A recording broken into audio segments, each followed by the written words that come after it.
టాలీవుడ్లో వరుస హిట్లతో దూసుకుపోతున్న mega మేనలుడు Sai Dharam Tej mega అభిమానులను ఆకట్టుకునే ప్రయత్నాలు కొనసాగిస్తున్నాడు. తనకంటూ సపరేట్ ఇమేజ్ కోసం కష్టపడుతున్న సాయి ఎక్కువగా తన మేనమామలైన megastar Chiranjeevi, power star Pawan కళ్యాణ్లను అనుసరిస్తున్నాడు. తన సినిమాల్లో మెగాస్టార్ పాత హిట్ పాటలను వరుసగా రీమిక్స్ చేస్తున్నాడు. ఇప్పటికే గోలిమార్, గువ్వా గోరింకతో అందం, హిందోళం పాటలను రీమిక్స్ చేసిన సాయి ధరమ్ ఆ తర్వాత ఇక రీమేక్స్లు చేయనంటూ భారీ స్టేట్మెంట్ ఇచ్చేశాడు. తన తాజా చిత్రం విన్నర్ సినిమా ప్రమోషన్స్లో సాయి మాట్లాడుతూ ఇకపై తాను చిరు సినిమాల్లో హిట్ సాంగ్స్ రీమేక్స్ చేయనని చెప్పాడు. అయితే సాయి అలా ఆ మాట అన్నాడో లేదో వెంటనే తన మేనమామ ముందే అబద్ధం ఆడేసి అడ్డంగా బుక్ అయ్యాడు.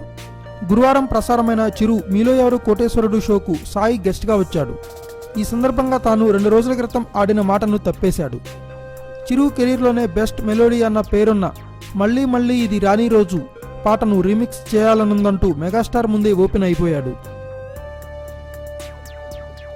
Thanks for watching. Please subscribe our channel.